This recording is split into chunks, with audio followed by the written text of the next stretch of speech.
एक मिनट रुक जाइए जरा, अभी स्टार्ट करते हैं, बाकी के बच्चे आ गए।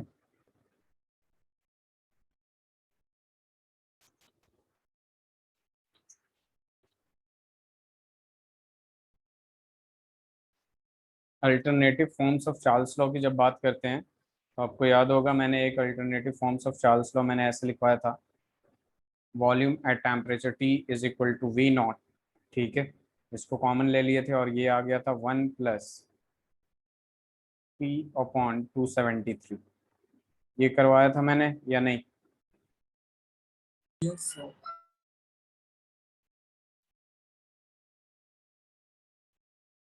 Kaustubh, am I audible to you? Please do reply. तो ये alternative forms of Charles law था। बेसिकली इसमें यही बोला जाता है, एक्सपेरिमेंटली देखा गया कि 1 डिग्री राइज इन टेम्परेचर, ठीक है, जैसे हमें 1 डिग्री बढ़ाते हैं टेम्परेचर को, volume of gas is increased by 1/273 times of original volume. ठीक है, तो यही सारी चीजें हैं। जैसे जैसे सपोज 0 डिग्री सेंटीग्रेड पे अगर वी नॉट वॉल्यूम है, तो इससे 1 डिग्री इंक्रीज किया हमने, तो जितना इनिशियल है उसका 137 वन सॉरी 1/273 टाइम्स इंक्रीज कर जाता है। ठीक है, तो अगर T डिग्री सेंटीग्रेड हमने इंक्रीज कर दिया तो इसमें क्या होगा, T से मल्टीप्लाई कर देंगे 1/273 तो ये हो जाएगा 273 V0। तो इससे यही निकलेगा। ठीक है, तो ये alternate forms of Charles law था।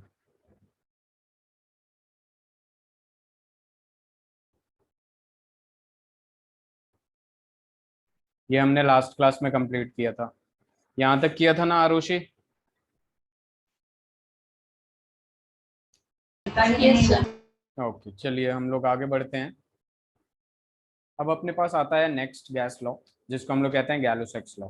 ठीक है, अब यहाँ देखेंगे गैलो-सेक्स लॉ। देखिए मैं दोबारा रिवीजन करा देता हूँ आप लोगों को कि बॉयल्स लॉ जो सबसे पहला पढ़ा था हम लोगों ने, बॉयल्स लॉ, उसमें क्या दिया था कि pressure inversely proportional to volume at constant temperature and number of moles.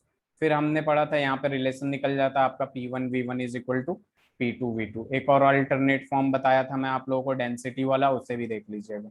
दूसरा हमने किया था चार्ल्स लॉ। तो चार्ल्स लॉ में क्या था आपका, volume directly proportional to temperature, V1/T1 is equal to क्या आ जाता है, V2/T2। और यहाँ पे जो टेम्परेचर होता है बेसिकली वो कैल्विन में होता है। ठीक है, इसके बाद हमने थर्ड लॉ पढ़ेंगे जिसका नाम है गैलो-सेक्स लॉ। ठीक है, स्लाइड चेंज करूँ, ये ऑलरेडी पढ़ा चुका हूँ आप लोगों को, और इसका अल्टरनेट Yes. फॉर्म पिछले स्लाइड में बताया था मैंने।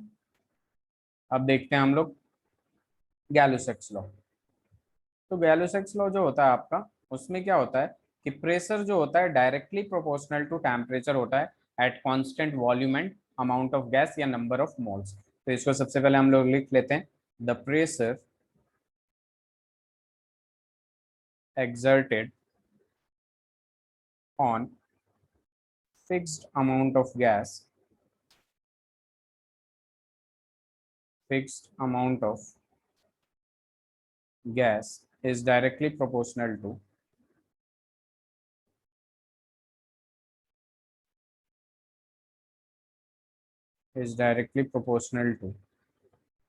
absolute temperature, is directly proportional to absolute temperature at constant volume, at constant volume। तो बेसिकली यहाँ पे अगर हम देखें तो यहाँ पे प्रेशर जो है आपका वो डायरेक्टली प्रोपोर्शनल टू टेम्परेचर आ रहा है। ठीक है, और इस प्रोपोर्शनलिटी साइन को हटाएंगे तो के आ जाएगा KT। ठीक है, और यहाँ पे आ जाएगा आपका P/T is equal to K which means constant. यहाँ से भी एक रिलेशन आ जाएगा अपने पास, P1/T1 is equal to P2/T2। आज हम लोग इस पे बहुत सारे क्वेश्चंस करेंगे, ग्राफिकल क्वेश्चन भी करेंगे। ग्राफ वाला सेम क्वेश्चन होता है, कॉन्सेप्ट सेम रहता है, एक को फिक्स्ड कर देंगे, दूसरे को वेरिएबल से कंपेयर कर लेंगे। ये लिख लीजिए आप लोग, ये है आपका गैलो-सेक्स law.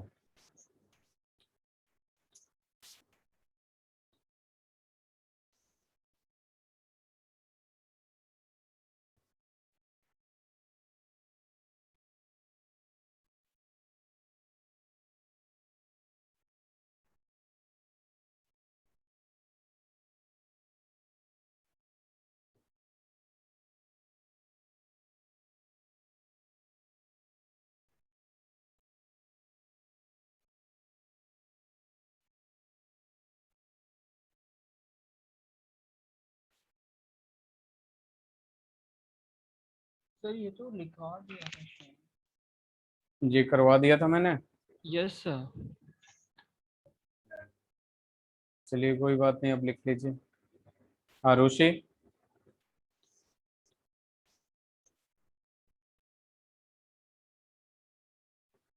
Kaustav, Ayushi,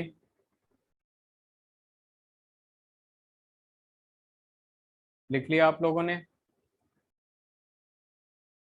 yes sir.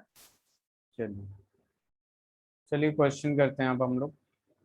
देखिए सबसे पहले इसके ग्राफ की बात करते हैं, तो टेम्परेचर, प्रेशर और टेम्परेचर का ग्राफ जो निकलेगा वो सीधे सीधे कैसा निकलेगा आपका, स्ट्रेट लाइन, क्योंकि ये डायरेक्टली प्रोपोर्शनल है। क्यों निकलेगा? क्योंकि डायरेक्टली प्रोपोर्शनल है।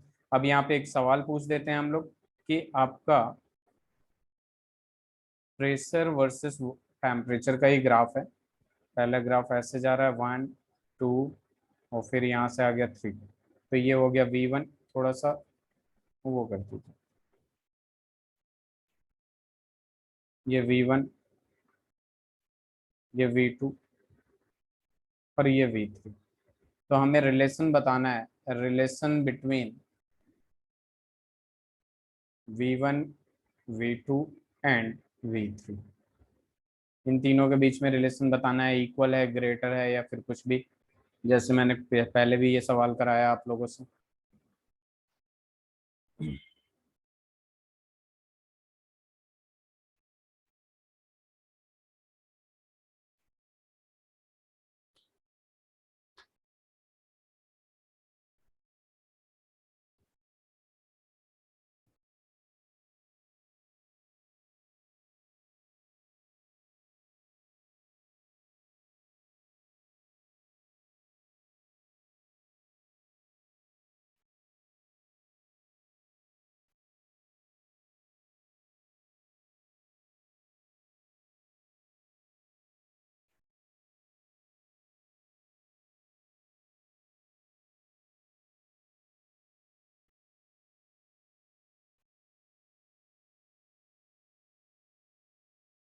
हो गया।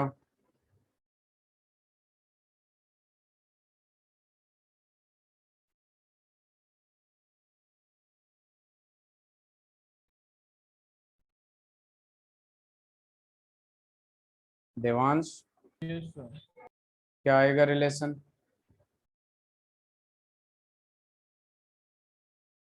सर V1 V2 V3 क्या V1? V2 आरुषि आप बताइए प्लीज। तो चलिए इसमें देखिए, जब भी ऐसा सवाल पूछे ना तो किसी एक चीज को फिक्स कर दीजिए आप। ये आपने फिक्स कर दिया, टेम्परेचर को आपने फिक्स कर दिया। थोड़ा इधर उधर है। Wait a minute. टेम्परेचर को मैंने कर दिया फिक्स। टेम्परेचर को फिक्स किया तो हमने देखा V1 पे इसको P1 ले लिया, V2 पे इसको P2 ले लिया और V3 पे इसको P3 ले लिया। फिर मैंने क्या बताया था, PV is equal to NRT apply कर दीजिए। ठीक है, टेम्परेचर कांस्टेंट है, R कांस्टेंट है, अमाउंट ऑफ गैस कांस्टेंट है, और P is equal to 1/V NRT हो जाएगा। तो यहाँ पे खुद ही देखिए, यहाँ पे जो रिलेशन निकल रहा है वो कैसा निकल रहा है, P inversely proportional to volume. तो प्रेशर अगर V1 पे ज्यादा है तो वॉल्यूम कम होगा, तो सबसे कम प्रेशर जो होगा उसका वॉल्यूम सबसे ज्यादा होगा। तो जो रिलेशन आएगा V3 greater than V2 greater than V1 आएगा कि नहीं, ये बताइए आप लोग। देवांश, जिन्हें समझ में नहीं आया दोबारा पूछ सकते हैं आप लोग।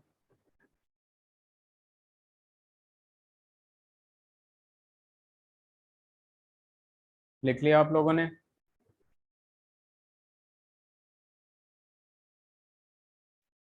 देवांश, हो गया? Yes sir. चलिए अब देखिए, चूंकि हम लोग 3 लॉज पढ़ चुके हैं, चौथा लॉ जो है वो एवोगैड्रो लॉ है। तो अब ये 3 लॉ पे मिला के कुछ क्वेश्चंस दूंगा मैं बेसिकली। ठीक है, कौन सा अप्लाई करना है आप लोगों को, क्वेश्चन सही से पढ़ना है, उसके बाद डिसाइड करना है। तो यहाँ पे सबसे पहले, it is desired to increase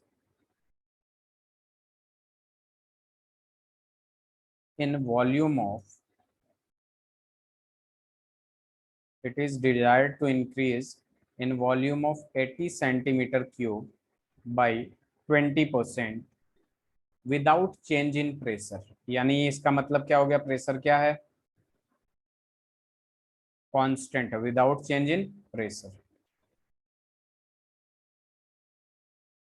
at what temperature,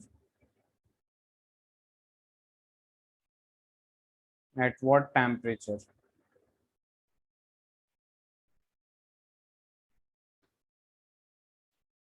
it is heated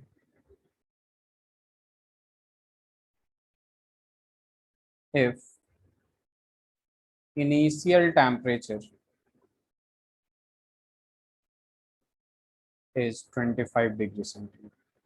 सबसे पहले क्वेश्चन को पढ़ेंगे, समझने की कोशिश करेंगे कि ये कौन सा गैस का लॉ फॉलो करेगा, बॉयल्स लॉ, चार्ल्स लॉ या फिर गैलोसेक्स लॉ। उसके बाद आगे बढ़ेंगे। तो सबसे पहले आप लोग बताइए ये कौन सा लॉ लगेगा इसमें।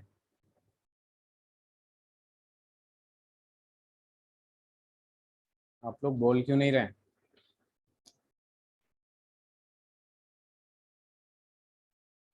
Charles law. Charles law, very good, Charles law लगेगा। आंसर दिया करिए ऐसे ही। It is desire to increase volume of 80 centimetre cube, ठीक है, 80 सेंटीमीटर क्यूब से बढ़ाना है, ठीक है, कितना, इसका 20% बढ़ाना है। Change in pressure, without change in pressure यानी प्रेशर कांस्टेंट हो गया। टेम्परेचर क्या होना चाहिए, जबकि इनिशियल टेम्परेचर 25 डिग्री सेंटीग्रेड है। तो सबसे पहले हम क्या कर देंगे कि वॉल्यूम 1 जो है 80 सेंटीमीटर क्यूब है, और वॉल्यूम 2 जो है 80 प्लस 80 सेंटीमीटर क्यूब का 20% है। तो इसको ऐसे लिख सकते हैं। तो इसको हम सॉल्व करेंगे बेसिकली, तो ये कितने टाइम्स में चला जाएगा, ये V2 जो है 96 सेंटीमीटर क्यूब आ गया। T1 जो है वो 25 डिग्री सेंटीग्रेड है। तो सबसे पहले इसको किस में कन्वर्ट कर लेंगे, कैल्विन में, तो 273 ऐड कर देंगे तो 298 कैल्विन हो जाएगा। और T2 जो है हमें निकालना है। तो क्या ये सवाल नहीं हो जाएगा, V1/T1 is equal to V2/T2? Devansh yes sir. जरा जल्दी बता दीजिए T2 का आंसर।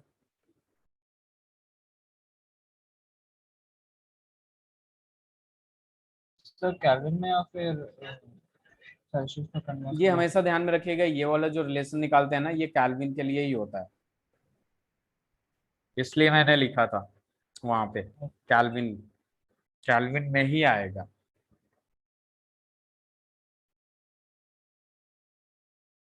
ये गैस लॉ बहुत इंपॉर्टेंट है आप लोगों के लिए। आप लोग इंटरेस्ट दिखाइए इसमें। आरुषि, आपकी माइक खराब है क्या आज?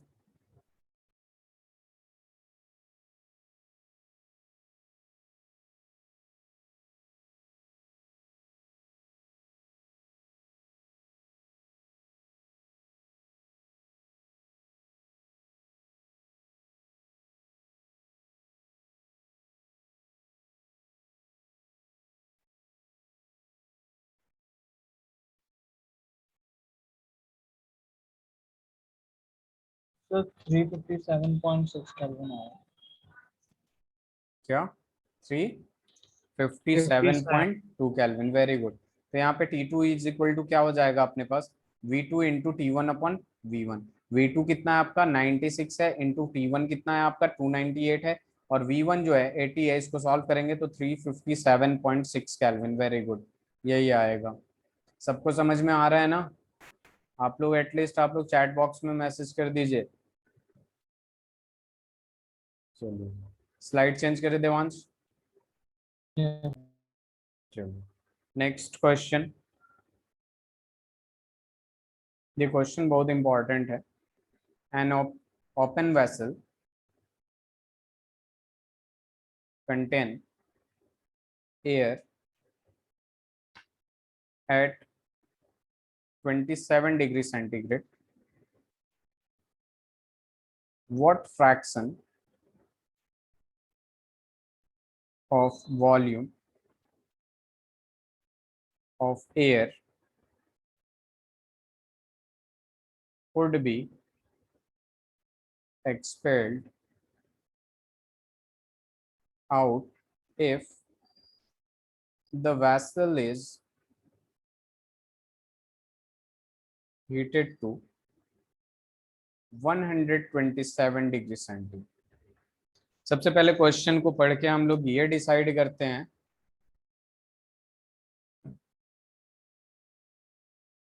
कि ये कौन सा गैस लॉ है।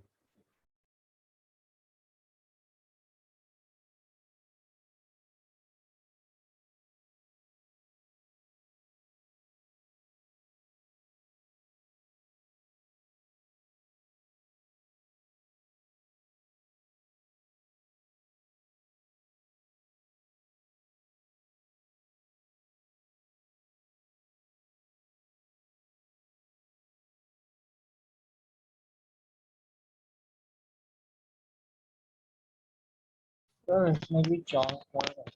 इसमें भी चार्ल्स लॉ लगेगा, इसको भी कर लीजिए जरा।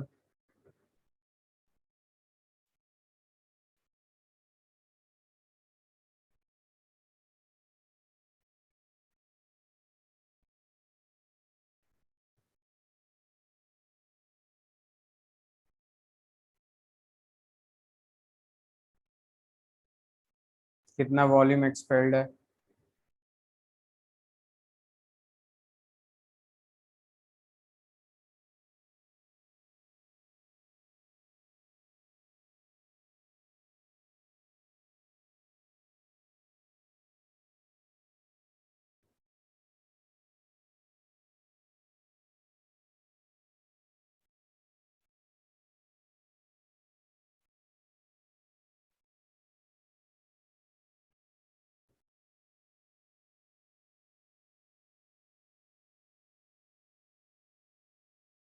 सर इसमें सारी कैलकुलेशन आपकी केल्विन में होंगी। देखिए जहां भी V1 T1 लगाते हैं, V1 अपॉन T1, वो सारे के सारे केल्विन में ही करना पड़ता है।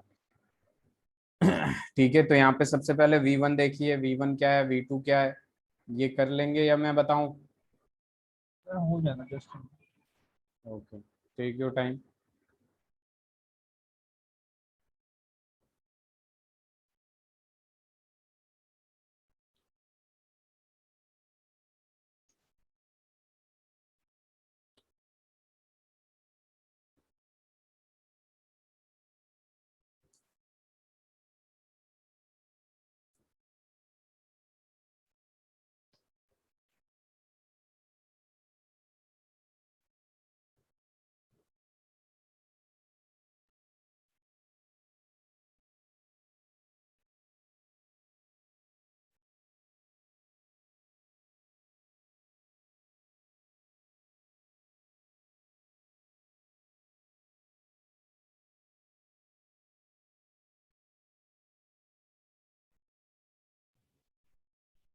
सर 1/4 आ रहा है।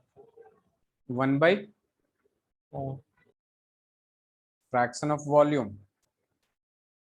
यस। Very good. बाकी के लोग कर रहे हैं या नहीं, कुछ पता नहीं चल रहा मुझे। Arushi, Ayushi,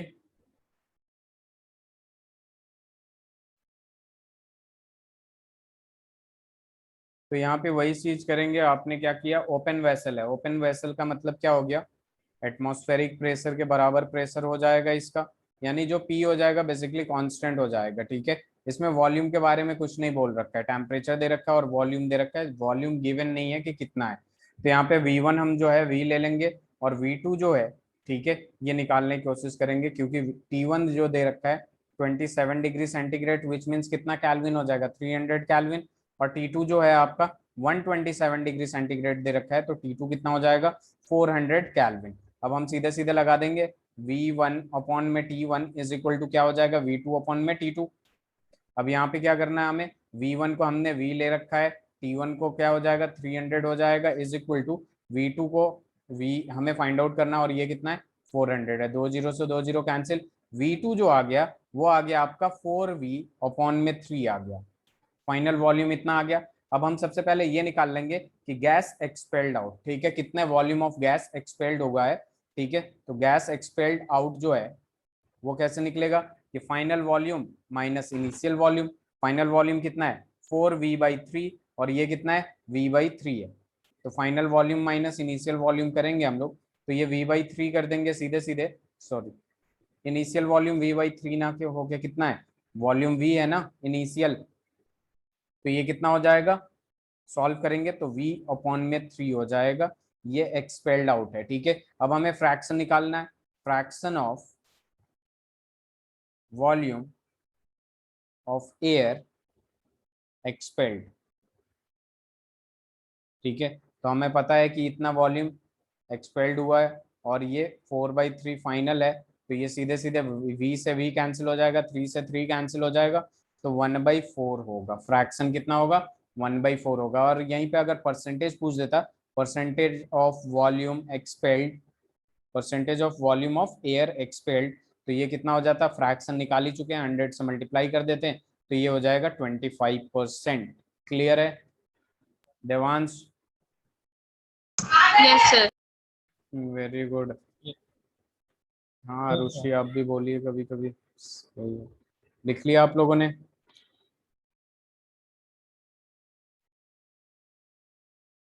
Yes, sir. चलिए नेक्स्ट सवाल की तरफ चलते हैं।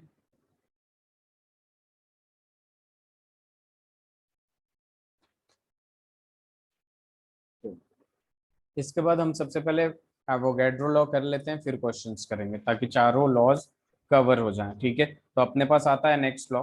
ठीक है, चौथा लॉ है ये, एवोगैड्रोज लॉ। तो यहाँ देखिए, एवोगैड्रोज लॉ की जब बात करते हैं हम लोग, तो हमारे पास क्या आता है, equal volume of gases, equal volume of all gases contains equal number of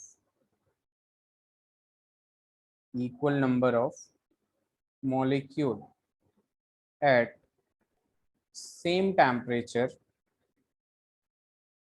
and pressure।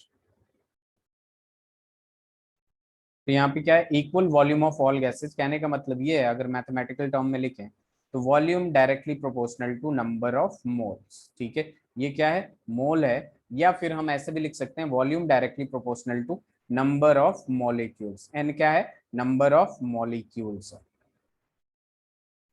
तो बेसिकली जो भी होता है आपका नंबर ऑफ, मतलब इक्वल वॉल्यूम जो होता है आपका, equal volume of all gases contains equal number of molecule.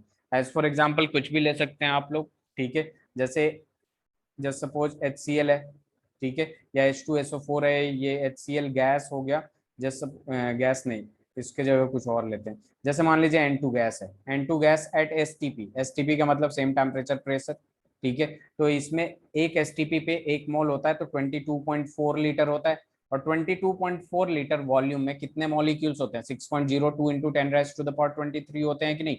तो जब भी वॉल्यूम इक्वल होगा, नंबर ऑफ मॉलिक्यूल्स भी इक्वल होंगे at same temperature and pressure. ठीक है, अब O2 ले लेंगे आप लोग, O2 गैस एट STP, तो यहाँ पे भी आप देखेंगे कि वॉल्यूम जो होगा STP पे कितना होगा, 22.4 लीटर होगा, और इस वॉल्यूम पे जो नंबर ऑफ मोल्स होंगे, नंबर ऑफ मॉलिक्यूल्स होंगे, वो इक्वल होंगे। बात समझ में आया? Yes, sir. चलिए इससे लिख लीजिए आप लोग। सर एक बार दोबारा एक्सप्लेन कर दीजिए। देखिए देवांश, ये तो एग्जाम्पल है, ठीक है, सबसे पहले हम इसके ऊपर वाला समझने की कोशिश करते हैं कि एवोगैड्रो लॉ ने बोला था कि जित वॉल्यूम अगर इक्वल हुआ आपका at same temperature and pressure, तो आपका नंबर ऑफ मॉलिक्यूल्स जो होंगे वो भी इक्वल होंगे। As for example nitrogen gas at STP, same, ये STP का मतलब स्टैंडर्ड टेम्परेचर प्रेशर। ठीक है, जिसमें वॉल्यूम इतना होता है तो नंबर ऑफ मॉलिक्यूल्स इतना होंगे। अब दूसरा गैस लिया आपने O2 एट STP पे, मतलब टेम्परेचर प्रेशर सेम है। ठीक है, वॉल्यूम क्या हो गया, 22.4 लीटर, तो वॉल्यूम आपका अगर इक्वल हो गया तो नंबर ऑफ मॉलिक्यूल्स भी इक्वल हुए कि नहीं। Yes, sir. तो वॉल्यूम जितना बढ़ाते हैं नंबर ऑफ मॉलिक्यूल्स बढ़ता है, वॉल्यूम घटाते हैं नंबर ऑफ मॉलिक्यूल्स घटेगा। ठीक है, अगर इक्वल है तो इक्वल रहेगा। ठीक है, Yes, sir. ठीक है, इससे लिख लीजिए।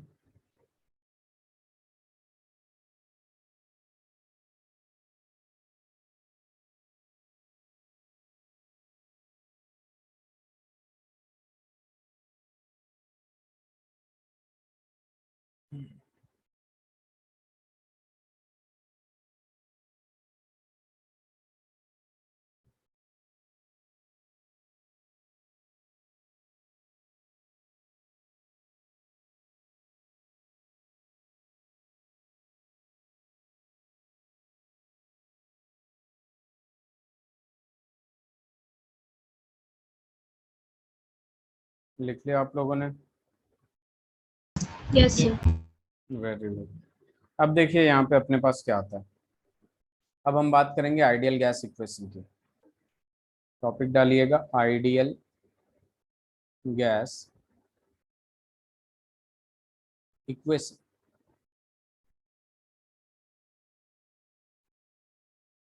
तो जब हम लोग आइडियल गैस इक्वेशन की बात करते हैं, ठीक है, बेसिकली आइडियल गैस इक्वेशन वो होता है जो सारे गैसेस लॉ फॉलो करें, ठीक है, उसे कहते हैं आइडियल गैस। ठीक है, तो यहाँ पे ये हो जाएगा the gas which obeys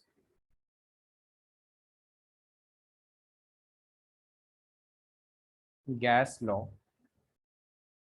at gas law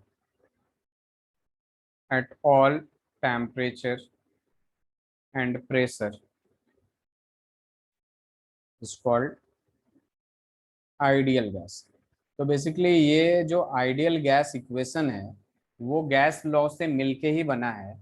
as for example volume जो होता है इनवर्सली प्रोपोर्शनल टू प्रेशर, ये तो गैलूसैक सॉरी बॉयल्स लॉ ही तो है, P inversely proportional to V, तो मैं ऐसे भी लिख सकता हूँ Yes, V sir. Inversely proportional to P, और ये V directly proportional to T and V directly proportional to N। इन सबको मिलाएंगे तो हमारे पास क्या आएगा, V directly proportional to NT upon P। ठीक है, यानी पीवी जो होगा directly proportional to N T, तो इस प्रोपोर्शनलिटी साइन को हटाएंगे हम लोग, तो यहाँ पे आएगा आर एन टी। ठीक है, जिसको अच्छे से लिखते हैं हम लोग, तो ये याद होता है ऐसे PV is equal to N R T. ये जो आर है आपका, ठीक है, इसका मैं सारे इंफॉर्मेशन दूंगा, वैल्यू दूंगा, प्लस इसका यूनिट में अलग अलग वैल्यू आएगा। तो आर जो है वो है आइडियल गैस कांस्टेंट है, गैस कांस्टेंट भी कहते हैं, या फिर यूं कह लीजिए आइडियल गैस कांस्टेंट। ठीक है, तो इसे लिख लीजिए।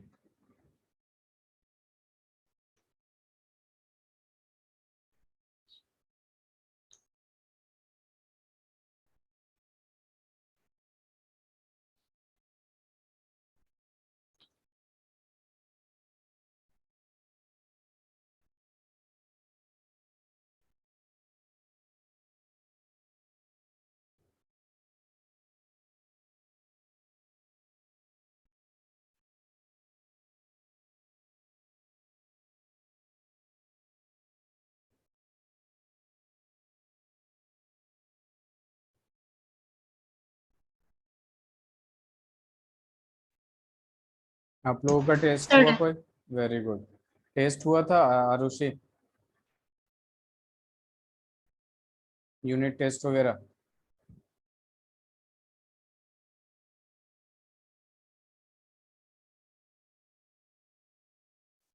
देवांश हो गया आपका भी? Yes sir. चलिए, अब देखिए अपने पास क्या आएगा, वैल्यू ऑफ आर बहुत इंपॉर्टेंट है। ठीक है, वैल्यू ऑफ आर बहुत इंपॉर्टेंट है, तो यहाँ पे एक छोटा सा सब टॉपिक वैल्यू ऑफ आर। ठीक है, अब देखिए यहाँ पे बेसिकली ये किस पे डिपेंड करता है, अगर प्रेशर को, वैल्यू ऑफ आर किस पे डिपेंड करेगा, PV is equal to NRT. ठीक है, तो आर इज इक्वल टू क्या हो जाएगा, पीवी अपॉन एनटी। तो ये डिपेंड करता है आपका कि पी आप किस टर्म में ले रही हैं, एटीएम में ले रही हैं, बार में ले रही हैं, पास्कल में ले रही हैं। वी आप में किस में ले रही हैं, सेंटीमीटर क्यूब में ले रही हैं, एमएल में ले रही हैं, या मीटर क्यूब में ले रही हैं। इसी वजह से आर का वैल्यू जो होता है वो वेरी करता है, टेम्परेचर कैल्विन में लेना है, और एन जो है नंबर ऑफ मोल्स, वो तो मोल में ही होगा। तो इन दोनों की वजह से ही थोड़ा सा इधर उधर होता है। एज फॉर एग्जाम्पल ए हमने जब पी को एटीएम में रखा, पी को एटमॉस्फेरिक प्रेशर में रखा, और वॉल्यूम वी को लीटर में रखा, तो यहाँ पे जो आर का वैल्यू आता है वो आता है 0.0821। ठीक है, और उसके बाद ऊपर क्या है, पी है एटीएम, वॉल्यूम है लीटर, और नीचे क्या है, पर मोल पर केल्विन, पर मोल पर केल्विन हो जाएगा। ठीक है, इन केस आपने पी का वैल्यू किस में डाल दिया, न्यू पास्कल में डाल दिया, पी का वैल्यू पास्कल में डाल दिया, विच मीन्स न्यूटन पर मीटर स्क्वायर। ठीक है, विच मीन्स न्यूटन पर मीटर स्क्वायर, और वॉल्यूम को मीटर क्यूब में डाल दिया। क्योंकि ये पास्कल जो होता है वो एसआई यूनिट होता है, तो वॉल्यूम को भी हम किस में रखेंगे, एसआई यूनिट में रखेंगे, तो मीटर क्यूब हो जाएगा। तो यहाँ आर का जो वैल्यू आता है वो 8.314। ठीक है, और ये पास्कल न्यूटन पर मीटर स्क्वायर ये सब मिल के क्या बन जाता है, जूल बन जाता है, और जूल बनने के बाद ये जूल और नीचे वाला पर मोल पर कैल्विन हो जाएगा। ठीक है, पर मोल पर कैल्विन हो जाएगा। ठीक है, तो ये इसका वैल्यू हो गया। सी पार्ट में हम देखिए जब प्रेशर को बार लेते हैं, बार और एटीएम ऑलमोस्ट आसपास होता है, ठीक है, और v इज इक्वल टू क्या हो जाएगा आपका, v को लीटर में लेते हैं तो यहाँ पे जो r का वैल्यू आता है वो आ जाता है 0.083 बार। ठीक है, और ये वॉल्यूम जो है डेसीमीटर क्यूब, और उसके बाद आता है पर मोल पर केल्विन। और डी देख लीजिए, जब हमने प्रेशर का वैल्यू, ठीक है, आर का एक और वैल्यू होता है, इससे लिख लीजिए सी तक, आर का एक और वैल्यू होता है, R is equal to 1.99 which means calorie में 2 कैलोरी पर मोल पर केल्विन, ये कैलोरी में होता है। तो ये चारों वैल्यू ध्यान में रहना चाहिए आप लोगों के। ठीक है, मैक्सिमम देखिए ये चीज तो आपको थर्मोडायनेमिक्स में सबसे ज्यादा यूज होगा, और मैक्सिमम यहाँ तो या तो ये यूज होगा जब लीटर गिवन होगा, और जब एटीएम लीटर, और या तो ये यूज होगा, और ये ऑलमोस्ट इक्वली तो है 0.082 0.083। ठीक है, तो इसके वैल्यू पे ज्यादा फर्क नहीं पड़ता।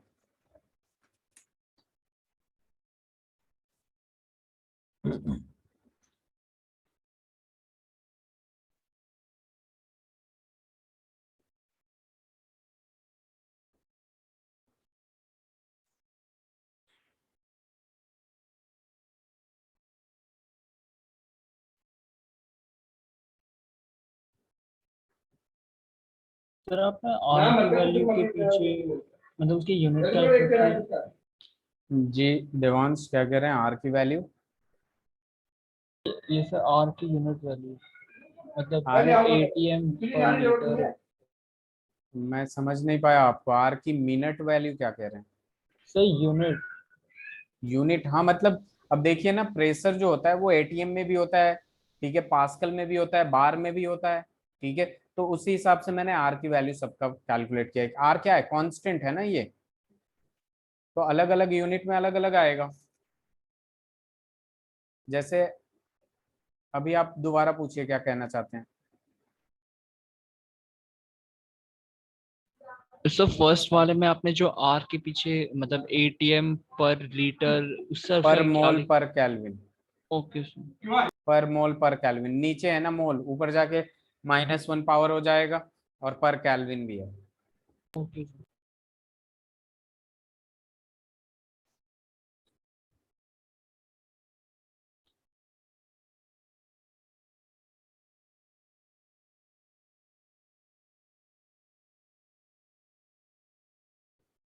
हो जाए तो बताइएगा आप लोग। Sir, done. Devansh? Just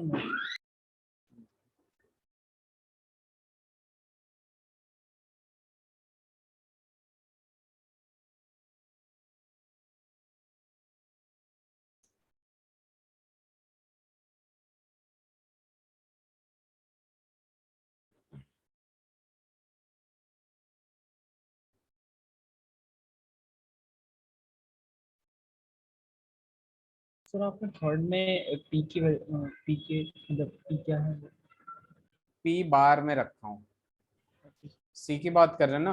P जब बार में होगा, वॉल्यूम लीटर में होगा, तो वैल्यू जो आता है 0.083 बार डेसीमीटर क्यूब पर मोल पर केल्विन है।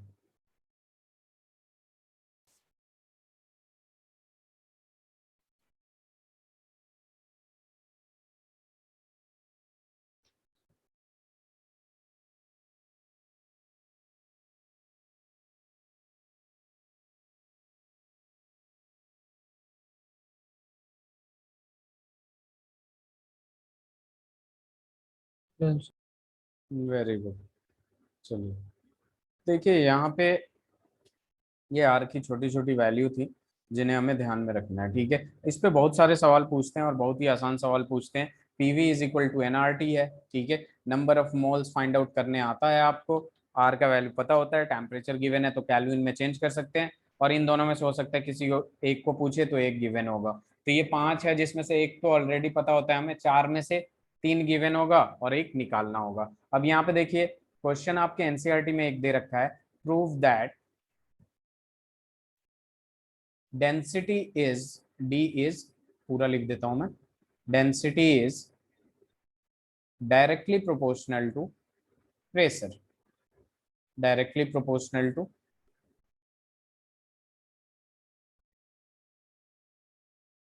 pressure. Prove that density is directly proportional to pressure. अब यहाँ देखिए क्या हो जाता है आपके पास कि यहाँ पे डेंसिटी जो है directly proportional to pressure prove करना है, या फिर हम इसको बोलते हैं alternative form of ideal gas, alternative form of ideal gas. अब alternative form of ideal gas की जब बात करते हैं हम लोग, तो यहाँ पे देखिए हमें पता है कि पीवी इज इक्वल टू क्या होता है एनआरटी, इसी से निकालेंगे हम लोग। पीवी इज इक्वल टू क्या होता है NRT, PV is equal to number of moles का फॉर्मूला क्या होता है गिवन मास अपॉन में मोलर मास। ठीक है, ये स्मॉल एम है, ये ऊपर क्या है डब्ल्यू डाल देता हूं मैं, क्या डाल देता हूं डब्ल्यू, गिवन मास अपॉन में मोलर मास। मैं यहाँ लिख भी देता हूँ डब्ल्यू जो है आपका वो गिवन मास है, और जो एम है आपका वो मोलर मास है। एम जो है पहले ध्यान से देख लीजिएगा, उसके बाद आप लोग लिखिएगा। डेरिवेशन है, डेरिवेशन तो कभी नहीं पूछता है, लेकिन कभी कभी इस फॉर्म में पूछ देता है, ठीक है, आपके स्कूल में। तो यहाँ पे देखिए P V is equal to, अब मैंने क्या किया, पी इज इक्वल टू मैंने ऐसे कर दिया कि V upon M, sorry V उधर मल्टीप्लाई है तो इधर डिवाइड में जाएगा, और जब डिवाइड में जाएगा तो इसको ऐसे लिख दिया W अपॉन वी, और यहाँ पे लिख दिया मैंने आर टी अपॉन एम। ऐसे लिख सकते हैं Devansh, Arushi? Yes sir. Yes, sir. अब देखिए यहाँ पे P इज इक्वल टू मैंने क्या लिखा था W अपॉन एम लिख दिया था क्या, V, W upon V, W upon V, W upon V into R T upon M. तो यहाँ पे खुद ही देखिए आप लोग, यहाँ पे आप लोगों को देख के समझ में आएगा मास अपॉन वॉल्यूम क्या होता है, डेंसिटी होता है कि नहीं, और ये हो जाएगा R Yes, T sir. By M. तो यहाँ पे हम अगर डेंसिटी का फॉर्मूला निकाले तो ये क्या हो जाएगा M into P, M P upon R T. ऐसे याद रख सकते हैं आप लोग कि density is equal to Madhya Pradesh upon Rajasthan, और डेंसिटी यहाँ से प्रूव भी हो गया कि डायरेक्टली प्रोपोर्शनल टू प्रेशर है कि नहीं देवांश? Yes sir. चलिए पीछे स्लाइड करूँ क्या? Yes sir. ये लिखिए alternative form of ideal gas भी कहते हैं density is equal to Madhya Pradesh upon Rajasthan, RT, याद रखने के लिए।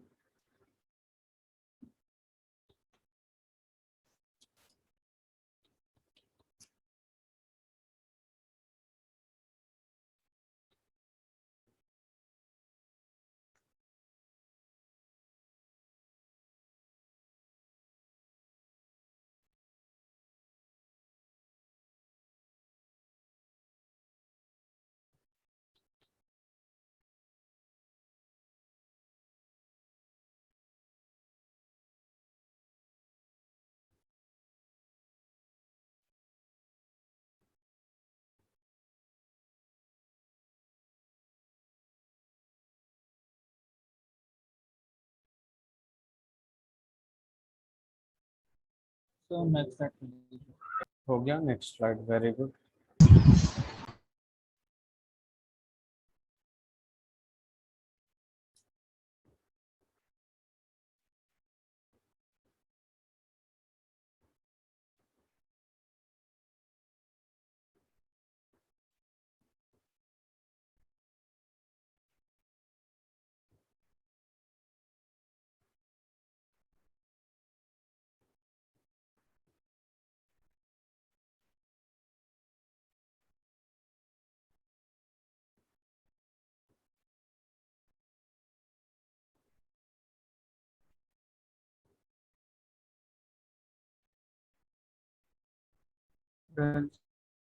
Very good. अब देखिए अपने पास यहाँ पे एक सवाल आएगा ठीक है इस टॉपिक से, उसके बाद हम लोग गैस लॉ पे कुछ क्वेश्चंस करेंगे, फिर हम लोग Dalton's law of partial pressure करेंगे। At 0 degree centigrade the density of certain oxide of gas at 2 bar pressure is same as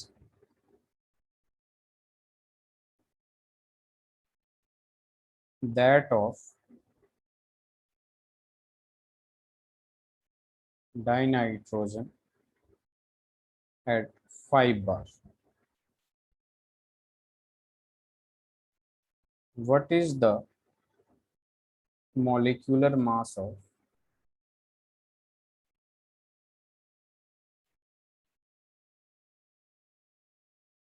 oxide. Option जो है मैंने दे रखा है 7U, 14U, 35U, 70।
ये सवाल हो जाएगा आरुषि।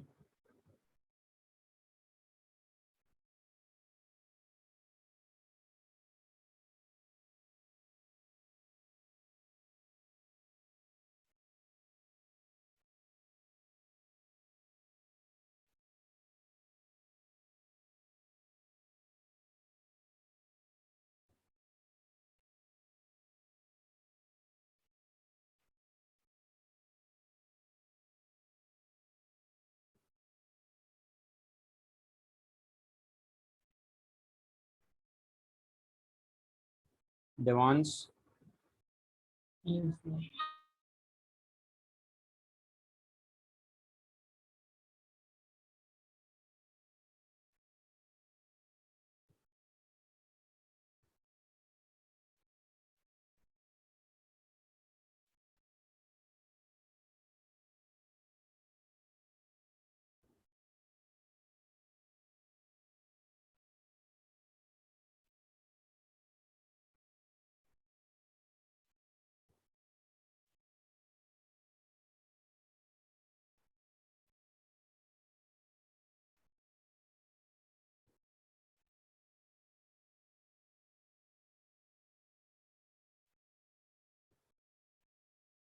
बताऊं मैं?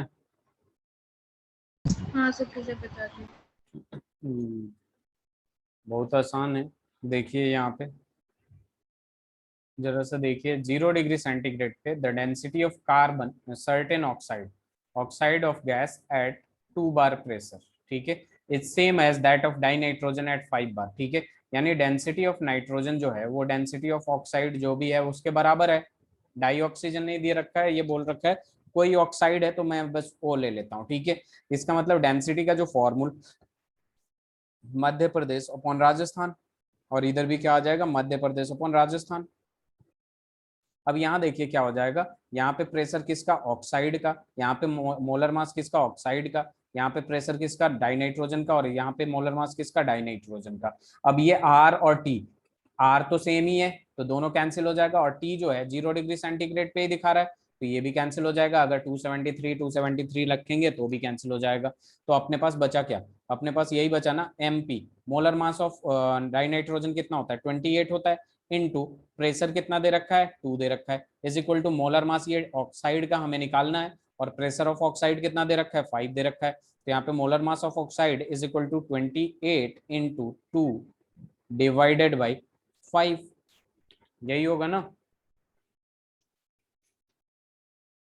एक मिनट रुक जाइएगा जरा, इधर उधर हो गया है क्या, चेक करिएगा। डेंसिटी, ठीक है, मोलर मास इसका निकालना है 28। ओके, इसको सॉल्व करिए जरा, कितना आ रहा है।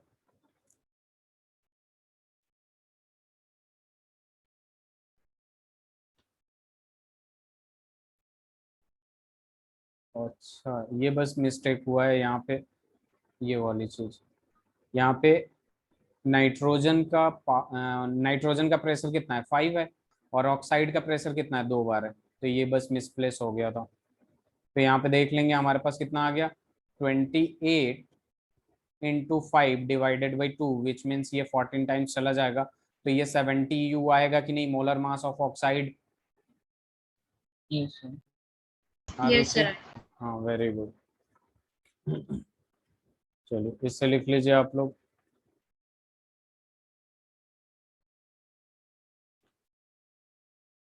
लिखिए आप लोगों ने। Yes, sir. Done. Very good. चलिए एक और सवाल मैं देता हूँ, स्लाइड चेंज करूँ देवांश। Yes sir. एक सवाल है आप लोगों के लिए। The volume of gas eight T°C is 20 liter. If the volume of gas increases by 25%, then temperature increases by 50°C. Calculate the value of T। और यहाँ पे आपको दे दिया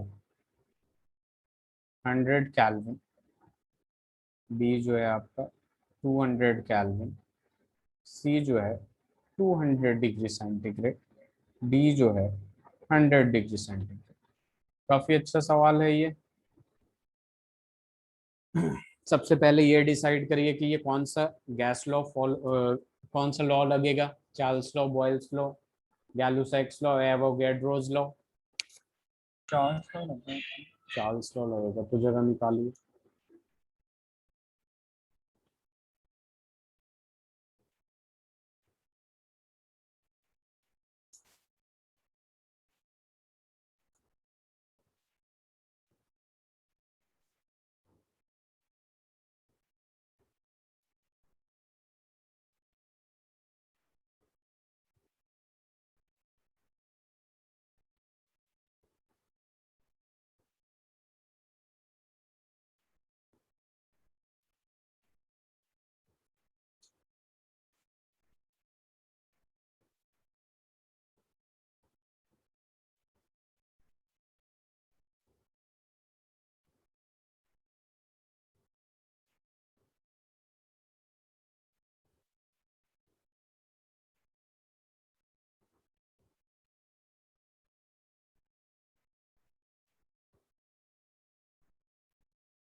हो गया। ये तो जस्ट होने वाला है। आपसे हो रहा है आरुषि। सर 200°C आ रहा है। 200 degree.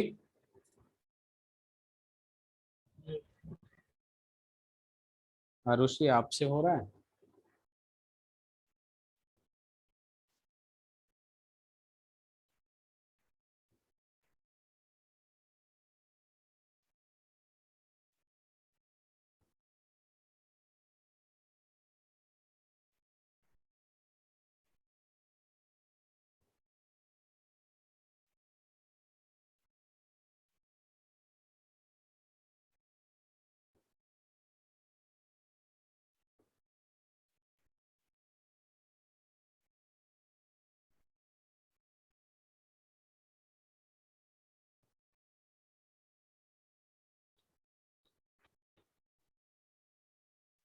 Ayushi, Kaustav. Sir, 200°C ही होगी। 200°C या केल्विन। ये मैंने आप लोगों से बार बार बताया है कि आप लोगों ने ये चूज तो कर लिया, बहुत अच्छी बात है कि जो V1 है वो 20 लीटर गिवन है। ठीक है, V2 कितना आया है आयुषी?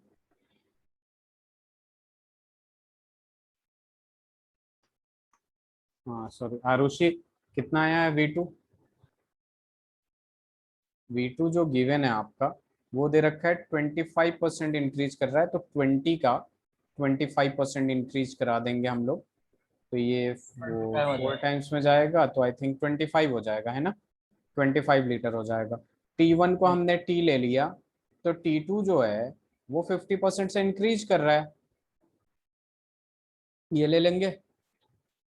अगर आपको मैंने एक चीज बताया है कि ये जो V1/T1 है इज इक्वल टू V2/T2, कब लगता है? जब टेम्परेचर केल्विन में होता है। तो यहाँ हम्म, पे कोई फर्क नहीं पड़ेगा, ये केल्विन में ही लेना होगा आपको, मैं दूसरे तरीके से भी प्रूफ कर दूंगा इसको। ठीक है, V1 आपने 20 लिया, इसको T1 को T ले लिया, ठीक है, ये 25 होगा और ये क्या हो जाएगा, T+50 हो जाएगा। ठीक है, अब जस्ट इसको जरा सा सॉल्व करते हैं। ये 5 टाइम्स चला जाएगा, ये 4 टाइम्स चला जाएगा, ताकि कैलकुलेशन ईजी हो जाए। तो ये कितना हो जाएगा, 4T+200 आ जाएगा, और ये कितना हो जाएगा, 5T हो जाएगा। इसको इधर लेके चले जाएंगे तो T इज इक्वल टू कितना हो जाएगा, 200 होगा कि नहीं? yes, अब यहाँ डिसाइड ये करना है कि डिग्री सेंटीग्रेड या कैल्विन। ये फॉर्मूला तो कैल्विन में ही लेते हैं ना, तो आंसर कैल्विन में ही आएगा। अब इसका दूसरा मैं मेथड आपको दिखा देता हूँ, ठीक है। तो बट जो हमारे क्वेश्चन में वैल्यू गिवन थी वो तो सेल्सियस। डिग्री सेंटीग्रेड में गिवन थी, ठीक है, कोई फर्क नहीं पड़ता, लेकिन ये वाला फॉर्मूला जो अप्लाई करते हैं, मैंने स्टार्टिंग से बोला, इसमें टेम्परेचर किस में होता है या किस में होता है, बताइए, कैल्विन में होता है कि नहीं? ये वाला फॉर्मूला जो बनाया था डिग्री सेंटीग्रेड वाला, जो मैंने बताया था आप लोगों से कि वो 1/273 टाइम्स इंक्रीज करता है, वो वाला होता है ना डिग्री सेंटीग्रेड वाला, जो alternate form of Charles law बताया था। ठीक है, अभी फोकस करिए, अभी मैं इसको उसी तरीके से प्रूफ करके 200 कैल्विन कैसे लाता हूँ। T1, जस्ट सपोज T1 जो है अपना T डिग्री सेंटीग्रेड है, अगर ये डिग्री सेंटीग्रेड में है तो ये कैल्विन में चेंज करेंगे तो ये कितना होगा, T+273 होगा कि नहीं? आरुषि, आरुषि वीक नेट, ठीक है। Ayushi Devansh, am I audible ना? इधर देखिए, T1 जो है T डिग्री सेंटीग्रेड, तो T1 कैल्विन में चेंज करेंगे तो इतना आएगा कि नहीं देवांश? अब ध्यान दीजिए जरा, T2 जो है, T2 जो है वो कितना डिग्री सेंटीग्रेड इंक्रीज कर रहा है, 50 डिग्री सेंटीग्रेड इंक्रीज कर रहा है। और 50 डिग्री सेंटीग्रेड में, ठीक है, अगर उसको कैल्विन में चेंज कर देते हैं तो वो कुल मिला जुला के 523 कैल्विन हो जाएगा कि नहीं? आपने, मैं जो कह रहा हूँ वो ये चेंज करिए, 50 डिग्री सेंटीग्रेड को अगर हम लोग चेंज करेंगे, ठीक है, डिग्री सेंटीग्रेड में, सॉरी, 50 डिग्री सेंटीग्रेड से इंक्रीज कर रहा है तो 273 उसमें ऐड करेंगे, तो यहाँ पे देखिए ना, आप खुद ही देखिए, 1 मिनट रुक जाइए, ये वाला स्किप, मेथड 2 नेक्स्ट स्लाइड पे बता रहा हूँ, जरा फोकस करिए, इधर देखिए जरा।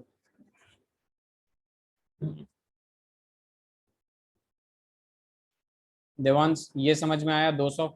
अभी कैल्विन या डिग्री सेंटीग्रेड चलिए, उससे अभी मतलब नहीं है। यहाँ पे आइए जरा, यहाँ पे टी मेथड 2, ठीक है, यहाँ पे जो T1 है इनिशियल, वो कितना है, T डिग्री सेंटीग्रेड है, ठीक है। अगर इसको मैं कैल्विन में चेंज करूंगा तो ये T+273 कैल्विन हो जाएगा कि नहीं? होगा ना? अब यहाँ पे T2 जो है देवांश, उसमें क्या कह रहा है कि T2 जो है, जो इनिशियल जितना है उसमें 50 डिग्री सेंटीग्रेड ऐड करिए, यही बोल रहा है ना, इंक्रीजेस बाई 50 डिग्री सेंटीग्रेड, यानी अपने पास जो है 273 इतना कैल्विन, और इसमें ऐड करना है 50 डिग्री सेंटीग्रेड, तो ये ऐसे तो ऐड होगा नहीं, तो इसको भी हम किस में चेंज करेंगे, कैल्विन में चेंज करेंगे, तो 50 ऐड करेंगे 273 में तो ये 323 होगा। तो यहाँ पे टोटल जब ऐड करेंगे हम लोग 273 प्लस 323 कितना आएगा, 273 प्लस 323 कितना आया देवांश? 596। 596, पक्का? ये 1 मिनट रुक जाइएगा, 323, थोड़ा सा इधर उधर हो गया है वैल्यू। जो T2 है आपका वो कितना आ जाएगा, एक मिनट रुक जाएगा।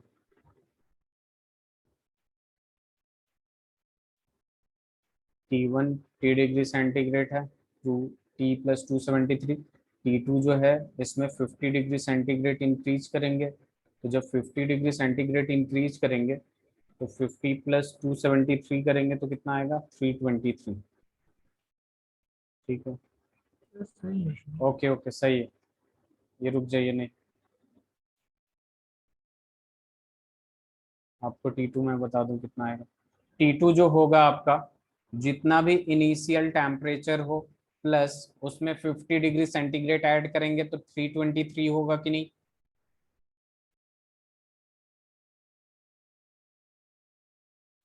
देवांश, क्वेश्चन में क्या कह रहा है कि T1 T डिग्री सेंटीग्रेड है, इसको केल्विन में चेंज कर लिया हमने, और T2 जो है इनिशियल के 50 डिग्री सेंटीग्रेड इंक्रीज करते हैं, तो इनिशियल इतना ही था ना, उसमें 50 डिग्री सेंटीग्रेड ऐड कर दिया तो 323 होगा कि नहीं।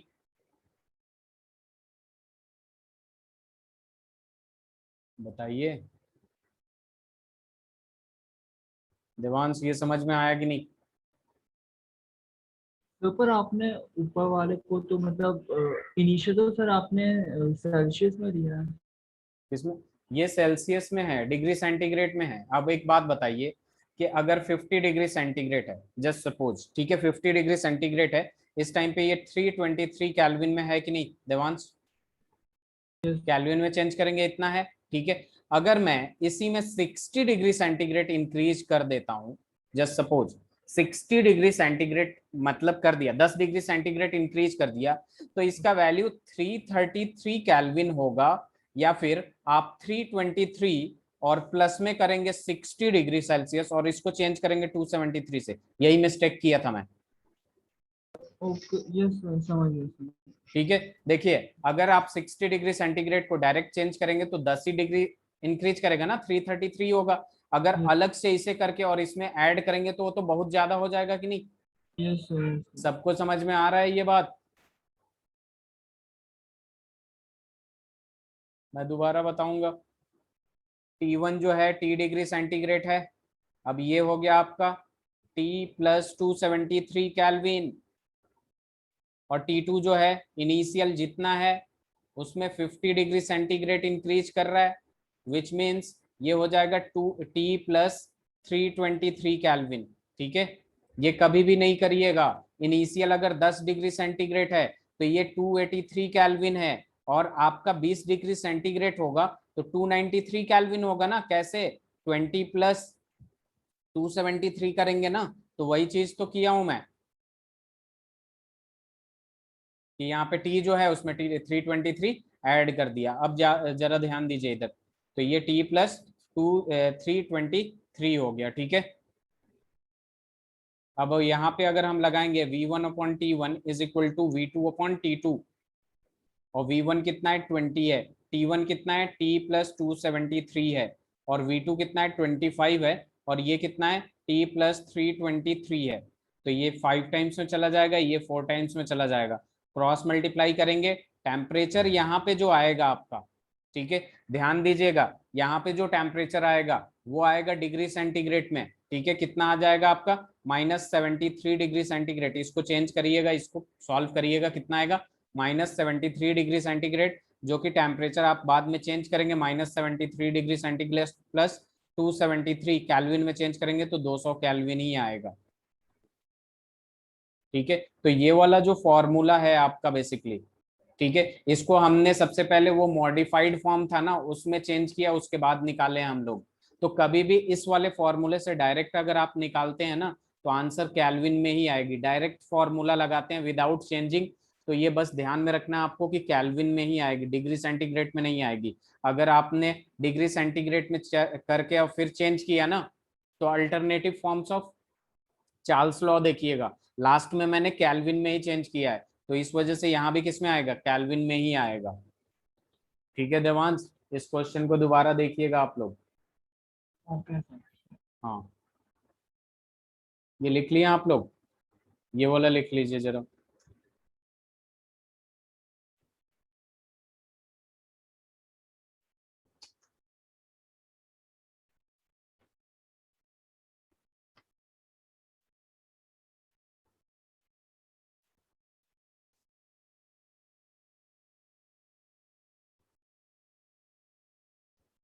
एक और अच्छा सा सवाल है, उसको करते हैं। ये लिख लिया आप लोगों ने? Ayushi, Arushi, Yes, Arushi, sir.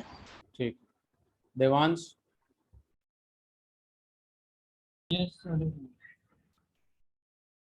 आपने 1 मिनट बोला क्या? नो सर, लिख लिया।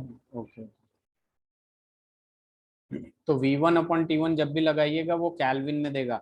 अगर उससे छेड़छाड़ करेंगे आपको बाद में वो डिग्री सेंटीग्रेड में देता है, जिससे जो अल्टरनेटिव फॉर्म था वो यूज करके डिग्री सेंटीग्रेड में, जिसको हमें कैल्विन में चेंज कर सकते हैं। ठीक है। और 200 कैल्विन और 200 डिग्री सेंटीग्रेड में बहुत डिफरेंस है। ठीक है, तो इस बात को ध्यान में रखिएगा। तो सवाल कुछ ऐसा है, the pressure exerted by gas at T degree centigrade and volume V liter is 1 atm. If temperature increases by 10 degree centigrade at same volume, then pressure increases by 10%. Calculate value of T. Option A है 100 degree centigrade, option B है 100 kelvin, option C है 173 kelvin, option D है 173 degree centigrade.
ये सवाल हो जाएगा। कौन सा लॉ लगेगा इसमें?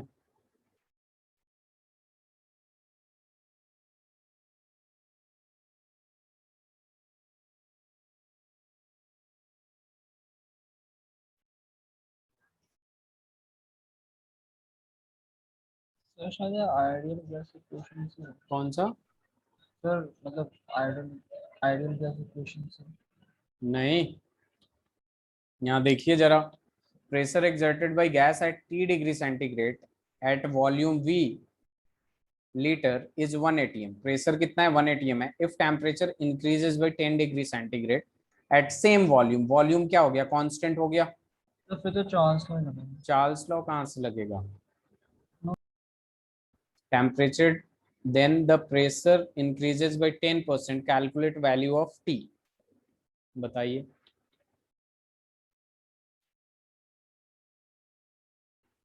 वॉल्यूम तो कांस्टेंट है ना। चार्ल्स लॉ में क्या होता है? V directly proportional to T होता है। V यहाँ पे कांस्टेंट है। इसमें चेंज क्या हो रहा है? इसमें चेंज हो रहा है प्रेशर और टेम्परेचर, विच इज गैलोसेक्स लॉ। याद आया आरुषि? गैलोसेक्स लॉ। Yes, sir. तो यहाँ पे क्या हो जाएगा? स्लाइड चेंज कर रहा हूँ, क्वेश्चन लिख लिया ना आप लोगों ने? Yes sir. तो जस्ट देखिए, Yes, sir. ओके,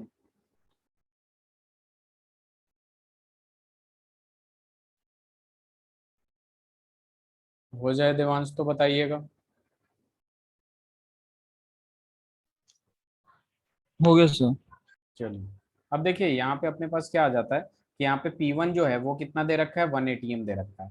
और जो P2 है ना, उसमें बोल रहा है कि 10% का इंक्रीमेंट हो रहा है, तो इनिशियल 1 है, अब इसका 10% निकालेंगे तो 10/100, विच मीन्स ये कैंसिल होगा, 0.1 होगा तो 1.1 ATM हो गया P2 और T1 जो है जस्ट सपोज T हो गया, और T2 जो है इसमें इनिशियल के 10% इंक्रीज कर रहा है, 10 इंक्रीज कर रहा है 10 डिग्री सेंटीग्रेड, तो ये हो गया। हमेशा ध्यान में रखिएगा ये सारे फॉर्मूले जो होते हैं वो कैल्विन से ही होते हैं, कैल्विन में ही होता है। तो P1/T1 इज इक्वल टू क्या हो जाएगा, P2/T2। ठीक है, हमें T2 निकालना है, जस्ट वैल्यू रखते जाइए, 1/T is equal to 1.1/T+10, cross multiply करेंगे, T+10 is equal to 1.1T। अब इसको इधर लेके आएंगे तो 0.1T इज इक्वल टू कितना आ जाएगा, 10 आ जाएगा, तो T इज इक्वल टू कितना आ जाएगा, 10/0.1, इस डेसिमल को हटाएंगे ऊपर 10 जाएगा, विच मीन्स 100 कैल्विन। ये सारी चीजें कैल्विन में रख के ही किया गया था, तो कैल्विन में ही आएगा। ठीक है, तो ऑप्शन ऐसा कुछ दे रखा था क्या मैं, 100 कैल्विन, तो आंसर 100 कैल्विन हो जाएगा। ठीक है, एक और ही बहुत अच्छा सवाल है इस गैस लॉ पे।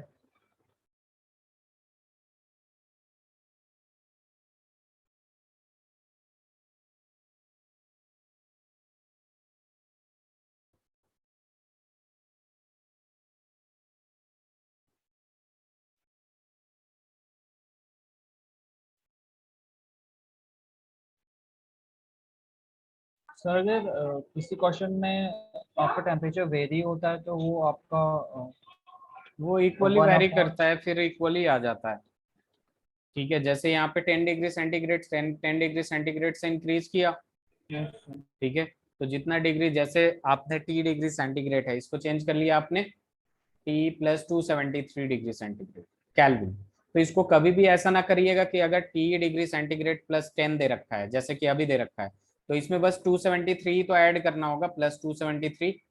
ऐसा नहीं करिएगा कि इसमें मैंने जो अभी मिस्टेक किया था, गलती से हो गया था वो, कि 10 प्लस फिर 273 ऐड करिएगा तो गलत हो जाएगा। और ये कभी भी सवाल देता है, ये जो फॉर्मूला हमने मिला है गैलोसेक्स लॉ या फिर चार्ल्स लॉ, बॉयल्स लॉ, ठीक है, जो जिसमें भी टेम्परेचर रिलेटेड है वो सारे के सारे कैल्विन में ही होते हैं। ठीक है, अब बोलिए देवांश, ये लिख लिया आप लोगों ने? Yes sir. चलिए नेक्स्ट सवाल करते हैं, एक बहुत ही अच्छा सवाल है। An iron cylinder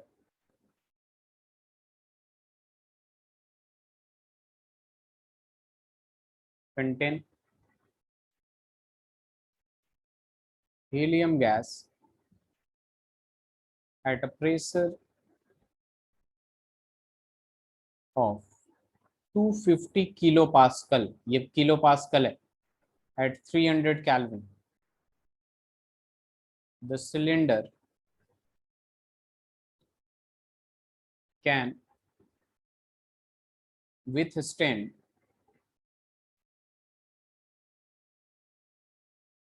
a pressure of 10 raised to the power 6 Pascal. The room in which cylinder is placed catches fire. Predict। Question बहुत आसान है, लैंग्वेज पे नहीं जाइएगा, इतने बड़े देखिएगा नहीं, आराम से पढ़िए और करिए।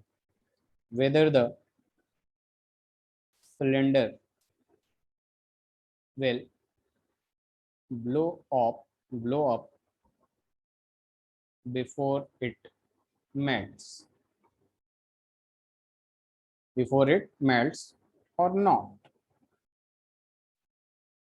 Melting point of cylinder equals to 1800 Kelvin दे रखा है।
हो जाएगा ये। सर मेरा निकल गया कितना आया? सर 1200 के 1200 क्या के के केल्विन। तो ये मेल्ट करेगा या नहीं?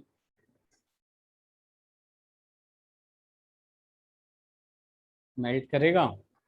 No sir. नहीं करेगा। ठीक है, अब ये ब्लो अप करेगा नो या सर नहीं? नहीं करेगा। और ये ब्लो अप होगा? Will it blow? Yes sir blow up होगा। कैसे पता चलेगा? वो प्रेशर से पता चलेगा। Yes sir. प्रेशर कितना आया?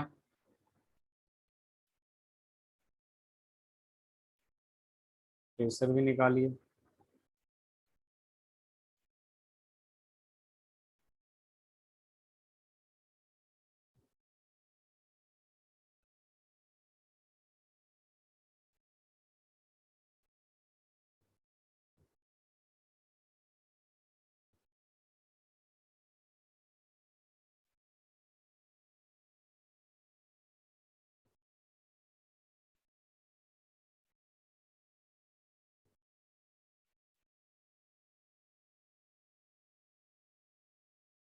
सॉरी सर, मैं सर डिस्कनेक्ट हो गया था बीच में, आपने क्या बोला था निकालने को?